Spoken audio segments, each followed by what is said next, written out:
Hello friends, आज की कहानी है साधु की शिक्षा। लेकिन उससे पहले यदि आप मेरे चैनल पर पहली बार आए हैं तो मेरे चैनल को सब्सक्राइब जरूर कीजिएगा। कहानी पसंद आए तो उसे ज़्यादा से ज़्यादा लाइक एंड शेयर कीजिएगा। एक विधवा थी, उसका घर निमाड़ के एक गांव में था। विधवा का एक लड़का था जिसका नाम श्यामू था। एक दिन विधवा बाजार गई हुई थी, तभी उसके घर एक साधु आया। श्यामू ने साधु की बड़ी आवभगत की, उनके चरण धोकर उन्हें भोजन करवाया। उसकी आवभगत से साधु बहुत प्रसन्न हुआ। उसने श्यामू को कुछ मांगने को कहा। श्यामू ने साधु से कहा, मुझे शिक्षा दीजिए। साधु ने श्यामू को शिक्षा दी, बिन पैसे बाजार मत जाना तथा बिन साथी बाहर मत जाना। यह शिक्षा श्यामू को इतनी पसंद आई कि उसने घर में रखे 100 रुपये साधु को लाकर दे दिए। उसकी विधवा माँ जब लौट कर आई तो श्यामू ने उसे बताया कि उसने 100 रुपये में शिक्षा खरीदी है। माँ ने जब सारी बात सुनी तो उसे साधु पर बड़ा ही क्रोध आया कि वह बेमतलब की बात बताकर उसके बेटे से 100 रुपये ठग कर ले गया। वह उस साधु को बुरा भला कहने लगी। श्यामू को माँ का यह व्यवहार पसंद नहीं आया और वह घर छोड़कर कुछ पैसे लेकर चल दिया।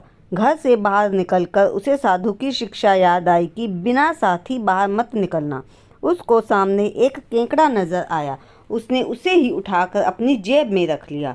जब वह चलते चलते थक गया तो एक पेड़ के नीचे बैठ गया। केकड़े को उसने एक तरफ रख दिया। उस पेड़ पर एक कौवा रहता था और पेड़ के नीचे बिल में एक सांप रहता था। इन दोनों में दोस्ती थी। जब कोई भी पेड़ के नीचे आकर रुकता, कौवा बोलने लगता है और उसकी आवाज़ सुनकर सांप अपने बिल में से निकलकर बाहर रुके आदमी को डस लेता। कौवे ने जब श्यामू को पेड़ के नीचे सोता देखा तो वह बोलने लगा। सांप बाहर आया और उसने श्यामू को डस लिया और श्यामू मर गया। फिर कौवा उसका मांस नोचने के लिए नीचे आकर मरे हुए लड़के के सिर पर बैठ गया।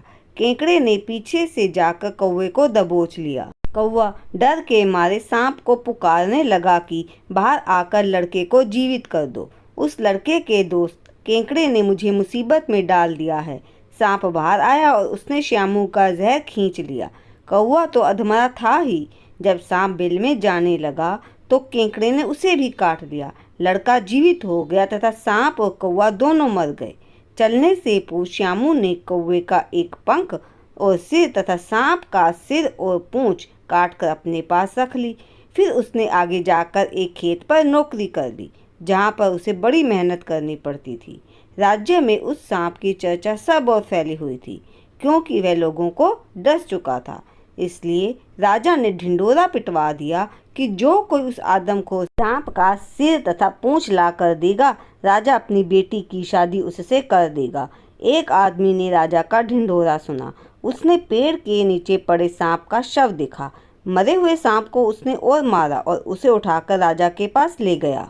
राजा ने पूछा कि सांप का सिर तथा पूंछ कहाँ है, तो वह बोला, सांप को मारने में सिर तथा उसकी पूंछ बुरी तरह कुचल गए। तभी श्यामू राजा के पास पहुंचा। उसने सांप का सिर तथा पूंछ उसे देकर कहा, सांप को मारने वाला असली आदमी तो मैं हूँ। इसके बाद उसने सारी घटना सुनाई। राजा ने सांप के शरीर से उसके सिर तथा पूंछ का मिलान किया। उसे विश्वास हो गया कि वास्तव में सांप को इसी ने मारा है। उसने राजकुमारी की शादी श्यामू से कर दी। शादी के बाद भी श्यामू नियमानुसार समय से काम पर पहुंच जाता था तथा जी तोड़ मेहनत करता। राजा श्यामू की मेहनत तथा ईमानदारी से बड़ा प्रसन्न था। उसने उसे रहने का महल दिया तथा अपना सलाहकार बना दिया। श्यामू ने गांव से अपनी माँ को भी बुलवा लिया।